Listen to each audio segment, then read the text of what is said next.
If you want to add effects to Wallpaper on Motorola Edge 60 Pro, then first of all we need to go to settings. Now in the settings, choose Personalize, and then go over here where we have the lock screen wallpaper in order to find the wallpaper setting. In this case, in order to add an effect, first we need to choose either lock screen or home screen. I'm gonna choose home screen in this example, and then over here we have add effects. So if you tap here, we have some animation examples that we can use. We can also stylize, so we have different style options, and some other stuff like the blur or the brightness, where we can increase or decrease the brightness.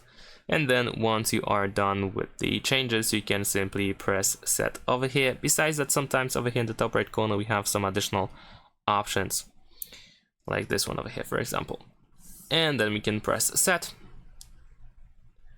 So in this case we can choose if we want to set it for the home screen or both home screen and lock screen. So let's say I'm gonna choose both, and that's all.